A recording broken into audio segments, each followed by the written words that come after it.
नमस्कार, आदाब, स्वागत है आप सभी का। दोस्तों, उम्मीद करता हूँ आप सब स्वस्थ, तंदुरुस्त, जबरदस्त और मस्त होंगे। दोस्तों, आज हम पढ़ने वाले हैं सामान्य ज्ञान प्रैक्टिस सेट नंबर 3। बिना कुछ देरी किए पढ़ना स्टार्ट करते हैं। प्रश्न नंबर 1। अमीर खुसरो ने किसके विकास में अग्रणी भूमिका निभाई? ब्रज भाषा, अवधी या खड़ी बोली के या भोजपुरी बोली के विकास में?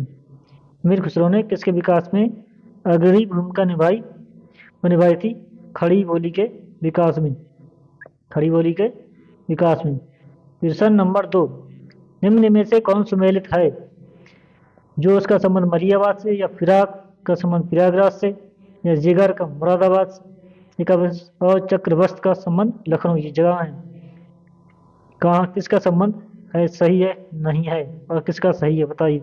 कौन सा सुमेलित है इसमें, सही वाला बताओ। प्रश्न नंबर 2 का बी, फिराक प्रयागराज में। फिराक कहाँ? प्रयागराज में। प्रयागराज में। प्रश्न नंबर 3। अमीर खुसरो का जन्म कहाँ हुआ? अमीर खुसरो का जन्म हुआ कासगंज में, या आगरा में, इटावा या बाराबंकी। प्रश्न नंबर 3। अमीर खुसरो का जन्म जो हुआ था कासगंज में। प्रश्न नंबर 4। निम्न में कौन सुमेलित नहीं है? निम्न में से कौन सुमेलित नहीं है? अमीर खुसरो का संबंध अलाउद्दीन खिलजी, बाणभट्ट और हर्षवर्धन, हरिसेन और चंद्रगुप्त, कालिदास और चंद्रगुप्त। कौन सा सही नहीं है? सही नहीं, हरिसेन और चंद्रगुप्त एक साथ नहीं थे। ये दोनों ये नहीं थे, हरिसेन और चंद्रगुप्त। प्रश्न नंबर 5। निम्न खिलाड़ी और उनके खेल में कौन सुमेलित नहीं है? केडी सिंह बाबू हॉकी से संबंधित है, सैयद मोदी क्रिकेट से, या अभिनव श्याम गुप्ता बैडमिंटन से, नरसिंह यादव कुश्ती से। कौन सा सही नहीं है इसमें? इसमें सही नहीं है, सैयद मोदी क्रिकेट से नहीं है ये। प्रश्न नंबर 6। निम्न में से कौन सुमेलित नहीं है? टोडरमल सीतापुर से, अबुल फजल आगरा, बीरबल कन्नौज। इनका संबंध जो है, वजीउद्दीन बन्नी का बुलंदशहर। इनका संबंध, इसका संबंध इससे नहीं है, इसमें बताना है। प्रश्न नंबर 6 का है सी, बीरबल का संबंध कन्नौज से नहीं है। बीरबल का कन्नौज से नहीं है। प्रश्न नंबर 7। गौतम बुद्ध का जन्म हुआ था कहाँ? वैशाली में, या कपिल वस्तु में, या पाटलिपुत्र में, या लुम्बिनी। प्रश्न नंबर 7 का सही जवाब है डी, लुम्बिनी। लुम्बिनी में हुआ था। प्रश्न नंबर 8। उर्दू शायरी में फिराक गोरखपुरी के नाम से प्रसिद्ध है कौन? द्वारका प्रसाद, या विष्णु नारायण, या नवल किशोर, या रघुपति सहाय। प्रश्न नंबर 8। उर्दू शायरी में फिराक गोरखपुरी। फिराक गोरखपुरी कैसे कहा जाता है? कहा जाता है रघुपति सहाय को। रघुपति सहाय को। प्रश्न नंबर 9। निम्न में कौन सुमेलित नहीं है? कौन सुमेलित नहीं है? प्रश्न नंबर 9। चंद्रबरदाई का संबंध पृथ्वीराज रासो से, या अब्दुल रहमान की रचना मीर रासो है, या फिर नरपरी रात की नरपति नाल की रचना बीसल देव रासो, या जगनिक की रचना आल्हा खंड। कौन सा सही नहीं है? इसमें सही नहीं है बी, अब्दुल रहमान की अमीर रासो नहीं है। चंद्रबरदाई की पृथ्वीराज रासो है, नरपति नाल की बीसल देव रासो है, जगनिक की आल्हा खंड भी है। सिंहासन बत्तीसी के रचनाकार हैं कौन? मतीराम, लल्लूलाल, या सेना रसखान, या सेनापति। सिंहासन बत्तीसी के रचनाकार हैं लल्लू लाल। कौन है? लल्लू लाल। प्रश्न नंबर 11। किसे खड़ी बोली का जनक माना जाता है? अमीर खुसरो को, मलिक मोहम्मद जायसी को, या कबीर को, या अब्दुल रहीम खान खाना को। कौन सा है? हिंदी खड़ी बोली का जनक। हिंदी खड़ी बोली का जनक जो माना जाता है वह है अमीर खुसरो। अमीर खुसरो। प्रश्न नंबर 12। प्रश्न नंबर 12। निम्न में कौन सुमेलित नहीं है? अमीर खुसरो पटियाली कासगंज, मिर्जा गालिब आगरा से, जोश मलियाबाद, या जिगर गोरखपुर। कौन सा सही नहीं है? सही नहीं है जिगर गोरखपुर। ये ऑप्शन गलत। प्रश्न नंबर 13। निम्न में सुमेलित कर सही चुनो। सुमेलित करके सही चुनना। जिनेंद्र कुमार हटियामीर, जयशंकर प्रसाद कंकाल, प्रताप नारायण मिश्र, त्रिपुस्वामिनी, जयशंकर प्रसाद सुनीता। कौन सा सही है इसमें? इसमें जोड़ना है जयसिंह प्रसाद। जयसिंह प्रसाद का सुनीता रचना नहीं है। जयनंद कुमार की सुनीता और जयसिंह प्रसाद की ध्रुव सामनी है। और प्रताप नारायण मिश्र की हठी अमीर और जयसिंह प्रसाद की कंकाल। कंकाल तितली ये सब इसी इन्हीं की हैं। तो ऑप्शन होगा एक का 4 और बी का 3, सी का 1 और डी का 2। इसका आंसर हुआ बी वाला option, option B. Question number 14, निम्न में कौन सुमेलित नहीं है? कौन सुमेलित नहीं है? अमीर खुसरो पटियाली कासगंज, मिर्जा गालिब आगरा, जोश मलियाबाद, राम प्रसाद बिस्मिल प्रयागराज। कौन सा सही नहीं है? इसमें जोश मलियाबाद सही नहीं है। क्वेश्चन नंबर 15, किस कारागार में पंडित राम प्रसाद बिस्मिल को फांसी दी गई थी? गोंडा में, अयोध्या में, गोरखपुर में या वाराणसी?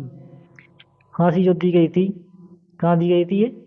ये दी गई थी गोरखपुर में। ये दी गई थी गोरखपुर में। गोरखपुर में फांसी दी गई थी, गोरखपुर में। सॉरी, क्वेश्चन नंबर 14 का जोश मलियाबाद बता दिया, ये नहीं। इसका सही आंसर होगा राम प्रसाद बिस्मिल और प्रयागराज, डी वाला ऑप्शन सही होगा इसका। क्वेश्चन नंबर 16, बुद्ध ने अपने जीवन की अंतिम वर्षा ऋतु कहाँ बिताई? बुद्ध ने अपने जीवन की अंतिम वर्षा ऋतु कहाँ बिताई? श्रावस्ती में या फिर वैशाली में या फिर कुशीनगर में या फिर वाराणसी में? अंतिम वर्षा ऋतु जो बिताई थी बुद्ध ने बिताई थी कुशीनगर में। जहाँ कुशीनगर में। क्वेश्चन नंबर 17, क्वेश्चन नंबर 17, राष्ट्रीय कवि मैथिली शरण गुप्त का जन्म कहाँ हुआ? राष्ट्रीय कवि मैथिली शरण गुप्त का जन्म हुआ था कानपुर में, लखनऊ, झांसी या उन्नाव? कहाँ हुआ ये हुआ था झांसी में। मैथिली शरण गुप्त का जन्म झांसी में हुआ था।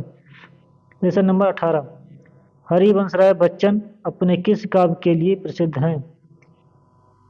नजरुल गीत के लिए, राज तरंगणी के लिए या गीतांजलि के कारण या फिर मधुशाला के कारण? किसके लिए प्रसिद्ध हैं हरिवंश राय बच्चन? तो ये है मधुशाला। मधुशाला के लिए प्रसिद्ध है। मधुशाला, मधुबाला ये सब इन्हीं की है। प्रसिद्ध क्वेश्चन नंबर 19, प्रसिद्ध कहानीकार उपन्यासकार धनपत राय को किस नाम से जाना जाता है? धनपत राय जो है कहानीकार उपन्यासकार है, इनको जाना जाता है किस नाम से? फिराक गोरखपुरी, अशोक वाजपेयी, मुंशी प्रेमचंद या भारतेंदु हरिश्चंद्र? क्वेश्चन नंबर 19 के सही जवाब है इन्हें जाना जाता है, किस नाम से इन्हें जाना जाता है? मुंशी प्रेमचंद। मुंशी प्रेमचंद के नाम से जाना जाता है। किसको? धनपत राय को। धनपत राय को। क्वेश्चन नंबर 20, सूफी कवि अमीर खुसरो का जन्म हुआ था कहाँ? सूफी कवि अमीर खुसरो का जन्म हुआ बुलंदशहर, अलीगढ़, कासगंज या अयोध्या? कहाँ हुआ? क्वेश्चन नंबर 20 का सही जवाब है, ये रिपीट हो गया क्वेश्चन, जो है कासगंज में। क्वेश्चन नंबर 21, किस संत को वाल्मीकि का अवतार कहा जाता है? वाल्मीकि का अवतार कहा जाता है? तुलसीदास को, रामानंद को या फिर संत रविदास या करपात्री स्वामी? किसको कहा जाता है वाल्मीकि का अवतार?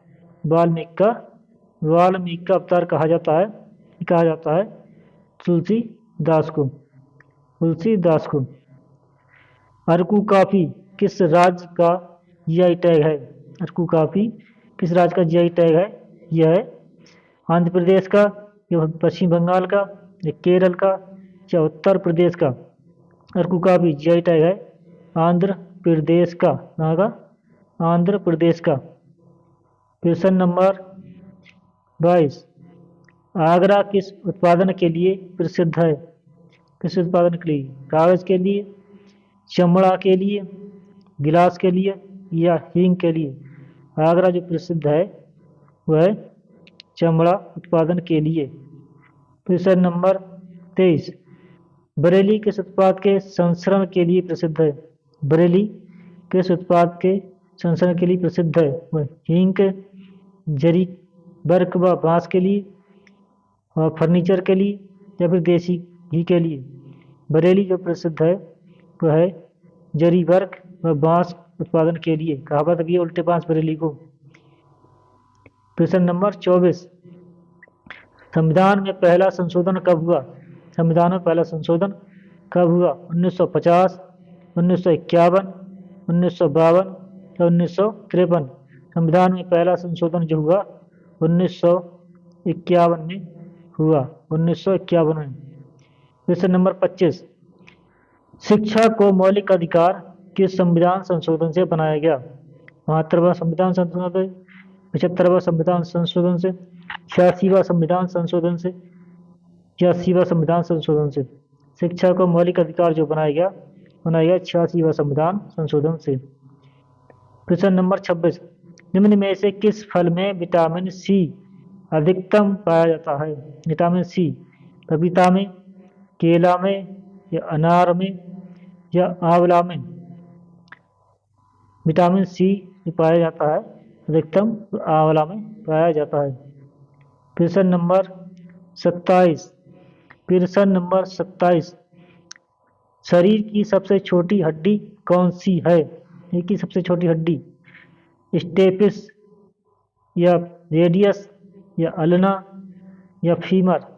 शरीर की सबसे छोटी हड्डी है स्टेपिस। स्टेपिस सबसे छोटी हड्डी स्टेपिस है, जो कि कहाँ कान में होती है। रेडियस अल्ना ये दोनों हाथ में होती है और फीमर ये पैर में होती है, टांग के ऊपर थाई वाली बन होती है। प्रश्न नंबर 28, कौन सी हड्डी कान में नहीं पाई जाती है? कौन सी हड्डी कान में नहीं पाई जाती है? मेलस, इनिकस, स्टेपिस या अल्ना? अभी बताया है अल्ना कान में नहीं होती है, ये हाथ की हड्डी होती है। प्रश्न नंबर 29, प्रश्न नंबर 29, रूस की करेंसी क्या है? रूस की करेंसी है रूबल, रेनमिनबी, युआन या डॉलर? रूस की करेंसी कौन सी है? रूस की करेंसी है रूबल। क्या है रूस की करेंसी? रूबल है, रूबल।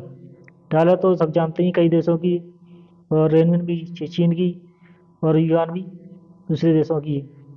प्रश्न नंबर 30, प्रश्न नंबर 30, जो टेलीफोन का आविष्कार किया था किसने? ग्राहम बेल ने या कार्ल कलीब्रेंज ने या न्यूटन ने या जेम्स चैडविक ने? जेम्स चैडविक ने। बताइए किसने किया था? बताइए। ग्राहम बेल ने इसका आविष्कार किया था। टेलीफोन का आविष्कार ग्राहम बेल ने किया था। प्रश्न नंबर 31, प्रश्न नंबर 31, मुस्लिम लीग की स्थापना किसने की थी? मुस्लिम लीग की स्थापना किसने की थी? मदन मोहन मालवीय ने या आगा खां एवं सलीम उल्लाह ने, मोहम्मद जुना खान ने या मोहम्मद अली जिन्ना ने? मुस्लिम लीग की स्थापना मोहम्मद अली जिन्ना ने नहीं की थी, कहीं आप इसे समझते हो? इसने नहीं की थी। मुस्लिम लीग की स्थापना ये की थी आगा खां एवं सलीम उल्लाह ने, आगा खां एवं सलीम उल्लाह ने। प्रश्न नंबर 32, राष्ट्रीय कांग्रेस की स्थापना किसने की? राष्ट्रीय कांग्रेस की स्थापना किसने की थी? राष्ट्रीय कांग्रेस की स्थापना ए.ओ. हुम ने या गोपाल कृष्ण गोखले ने या फिर तिलक ने? राष्ट्रीय कांग्रेस की स्थापना की थी ए.ओ. हुम ने। कब? 1885 में, 1885 में। प्रश्न नंबर 33, प्रश्न नंबर 33, करो या मरो नारा दिया था किसने?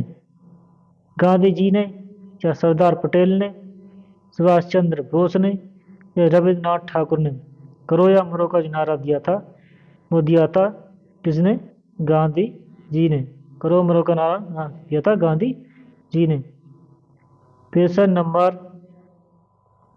34, प्रश्न नंबर 34, संयुक्त राष्ट्र संघ का मुख्यालय कहाँ है? भाई संयुक्त राष्ट्र संघ का मुख्यालय है कहाँ? न्यूयॉर्क में या हेग में या वियना में या फिर स्विट्जरलैंड में? संयुक्त राष्ट्र संघ का मुख्यालय कहाँ है? संयुक्त राष्ट्र संघ का मुख्यालय है न्यूयॉर्क में। कहाँ है? न्यूयॉर्क में। अधिकतर मुख्यालय जो हैं इसके बड़े बड़े संगठनों के न्यूयॉर्क में है। और हेग में तो केवल इंटरनेशनल कोर्ट ऑफ जस्टिस ही है इनमें से, और तो नहीं है। अच्छा, प्रश्न नंबर 36। उत्तर प्रदेश का शास्त्रीय नृत्य, उत्तर प्रदेश का शास्त्रीय नृत्य हो गया। उत्तर प्रदेश का शास्त्रीय नृत्य, उत्तर प्रदेश का शास्त्रीय नृत्य जो है कौन सा है? कथक है, या कथक है, या सत्रिया है, या ओडिसी है? उत्तर प्रदेश का शास्त्रीय नृत्य है कथक। कथक है। ये कथक वाला जो है ये केरल का है, तो इसलिए मैंने दोनों पास पास लिख दिए। कथक जो है केरल का, और सत्रिया जो है ये असम का, और ओडिसी जो है ये उड़ीसा का है। मेरा उड़ीसा का। Question number 37। Question number 37। Padmavat किसकी रचना है? मलिक मोहम्मद जायसी की, या तुलसीदास की, या कबीरदास की, या रस खान की? पद्मावत रचना किसकी है? मलिक मोहम्मद जायसी, तुलसीदास, कबीरदास या रस खान? यह है पद्मावत रचना जो है मलिक मोहम्मद जायसी की। मलिक मोहम्मद जायसी जी की है ये। मलिक मोहम्मद जायसी जी की है। दोस्तों क्लास आपको उम्मीद करते हैं अच्छी लगी होगी। क्लास अब अच्छी लगी तो क्लास को लाइक और शेयर जरूर करें, और चैनल पहली बार विजिट कर रहे हैं तो चैनल को सब्सक्राइब करें और बेल आइकन को जरूर दबा दें ताकि आपको नोटिफिकेशन समय से मिल सके। थैंक यू, धन्यवाद।